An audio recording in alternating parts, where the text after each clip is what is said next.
네, 김요한입니다. 다음 세대를 위한 세미나, 집회, 헌신 예배 초청을 받을 때 제가 나누는 내용이 있습니다. 다음 세대를 우리가 잘 세워야 한다라는 것인데요. 조금 더 구체적으로 이야기하면 세 가지 원이 필요하다.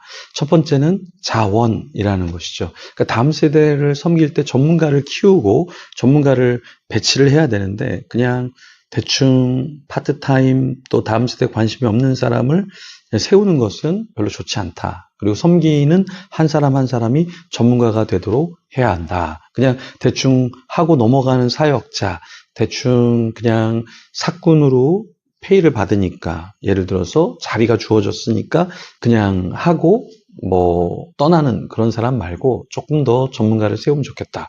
그래서 자원이 필요하다. 이런 이야기를 합니다. 두 번째 원은 무엇이냐면 후원이라는 거죠. 담임 목사님 중 대형교회 같은 곳에서 섬기는 분은 법인카드가 있죠. 그래서 그 카드로 다음 세대에게 마음껏 사줄 수 있고 또 선물도 해줄 수 있고 하지만 대부분 교회는 그렇지 않잖아요. 그런데 이것을 그럼 어떻게 다음 세대를 축복하고 이끌어 줄 수 있을까? 이 후원은 교회에서 있으면 참 좋지만 교회에서 그런 게 없다면 그러면 내가 때로는 사비를 털어서라도 좀 다음 세대를 축복해주고 대접해주고 맛있는 것을 사주면서 함께 시간을 보내는 것, 이것이 필요하다라는 거예요. 네, 참 저희 교회도 이렇게 저렇게 많은 분들이 다음 세대를 섬겨주고 계시고 또 지체들 중에서도 서로 무엇인가 섬기겠다 이런 지체들이 좀 있습니다. 참 아름다운 모습이에요. 서로가 서로를 후원자로 또 기도자로 함께 지지해 주는 것, 이것이 공동체 내에 필요하다. 이게 잘 되는 공동체는 이런 모습들이 있죠. 세 번째는 뭐냐면 지원이에요. 지원. 그러니까 후원과 지원의 차이는 뭐냐면 후원은 재정적인 지원이라면 지원은 여기서 말하는 건 좋은 공간, 예배 시간대, 이런 것들을 좀 지원해 주면 좋다라는 것이죠. 그러니까 교회의 다음 세대에 대한 인식이 없으면 정말 어른들에게는 에어컨 이런 거를 이렇게 틀어주고 다음 세대에게는 선풍기를 틀어주고 어른들에게는 좋은 공간을 주고 다음 세대에는 오래된 공간을 오히려 내어주는 것, 이것은 지원을 제대로 하는 것이 아니죠. 근데 왜 이렇게 하면 안 되냐면 이렇게 함을 받으면 다음 세대들이 이 교회는 내 교회가 아니구나. 그리고 나는 사생아구나. 서자구나. 이렇게 느낄 수가 있다라는 거예요. 그래서 우리가 다음 세대를 충분히 축복해 주어야 한다라는 것입니다. 네. 우리가 지금 다음 세대가 거의 교회에 없거든요. 그러니까 작은 교회는 작아서 없지만 큰 교회는 크지만 다음 세대들이 마구마구 빠져나가고 있다. 이거 왜 그럴까요? 왜 그럴까요? 네. 참, 다음 세대를 귀하게 생각하지 않기 때문에 그럴 수 있는 것이죠. 그런데 우리가 다음 세대를 충분히 축복해 줘야 되지만 또 한 가지 가르쳐야 하는 것이 있어요. 그게 무엇인가? 그냥 축복, 그냥 복, 어떠한 맛있는 거, 이것도 좋지만 우리 다음 세대에게 신앙을 가르쳐야 한다. 신앙의 모범을 우리가 보여주고 이끌어줄 필요가 있다라는 거예요. 왜냐하면 다음 세대 아무리 맛있는 것으로 유혹해도 맛이 없어지면 떠납니다. 재미로 유혹해도 재미가 없어지면 다음 세대는 떠나요. 어떻게 해야 다음 세대가 교회 안에서 남아있고 사회에 공헌할 수 있을까? 신앙이 있어야 한다라는 것입니다. 자, 오늘 본문을 살펴보면서 우리가 이 다음 세대를 어떻게 키워야 되는가? 네, 이 모습을 우리 이삭을 통해서 조금 더 살펴보면 좋겠습니다. 창세기 46장 1절에서 7절 말씀인데요. 먼저 1절에서 4절 말씀 읽어보겠습니다. 이스라엘이 모든 소유를 이끌고 떠나 부엘세바에 이르러 그의 아버지 이삭의 하나님께 희생제사를 드리니 그 밤에 하나님이 이상 중에 이스라엘에게 나타나 이르시되 야곱아 야곱아 하시는지라. 야곱이 이르되 내가 여기 있나이다 하매 하나님이 이르시되 나는 하나님이라 내 아버지의 하나님이니 애굽으로 내려가기를 두려워하지 말라. 내가 거기서 너로 큰 민족을 이루게 하리라. 내가 너와 함께 애굽으로 내려가겠고 반드시 너를 인도하여 다시 올라올 것이며 요셉이 그의 손으로 내 눈을 감기리라 하셨더라.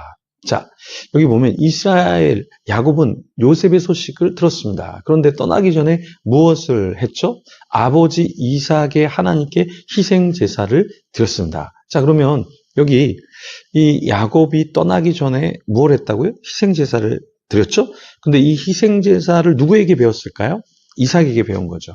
이삭은 누구에게 배웠을까요? 아브라함에게. 그래서 아브라함이 도착하는 곳에서 하나님께 예배를 드렸잖아요. 그러니까 아브라함의 신앙이 이삭에게, 이삭의 신앙이 야곱에게, 야곱의 신앙이 누구에게 또 흘러갔을까요?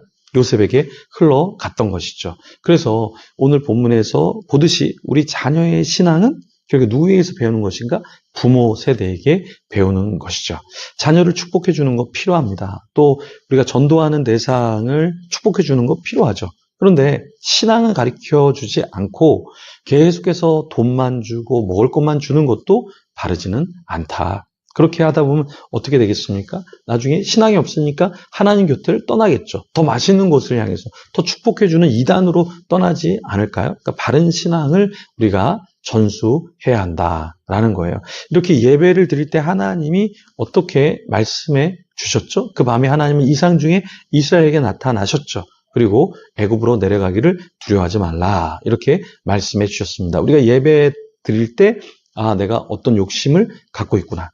내가 어떠한 잘못된 죄를 짓고 있구나. 내가 너무 다른 사람들을 제대로 섬기고 있지 않구나. 하나님을 진실하게 섬기고 있지 않구나. 예배 때 우리가 무언가 깨우칠 수 있잖아요. 그래서 저희가 예배 전에 어떤 운동을 하죠? 조금 더 일찍 와라. 일찍 와라. 일찍 와라. 그래서 10시 반에는 와서 기도하자. 그리고 기도하면서 말씀을 듣고 찬양을 드리는 것, 그건 완전히 다릅니다. 그죠? 그래서 우리가 이번 주 예배도 좀 일찍 오셔서 같이 예배하면 좋겠어요. 누가 늦게 오는 사람이 있으면 조금 기다려주면 좋겠지만 나 자신은 조금 더 일찍 가서 기도하고 또 기도하기 전에 조금 서로 인사하면서 교제하고 그러면서 예배를 드리면 어떨까요?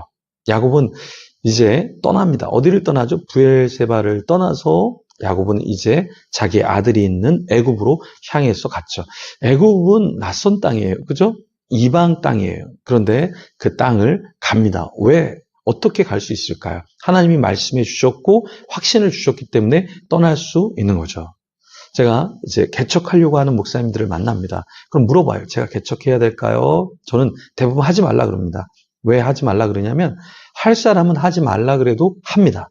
하나님의 뜻이 있고 자기가 개척에 비전이 있는 사람 하지 마세요. 그래도 저는 주신 마음이 있어서 해야 되겠습니다 하고 하더라고요. 근데 할 마음이 없는 사람은 하지 마세요. 그러면 그렇지 않아도 뭐 이것도 그렇고 저것도 그렇고 참 걸리는 게 많은데 예 알겠습니다 하면서 하지 않는 경우가 많습니다.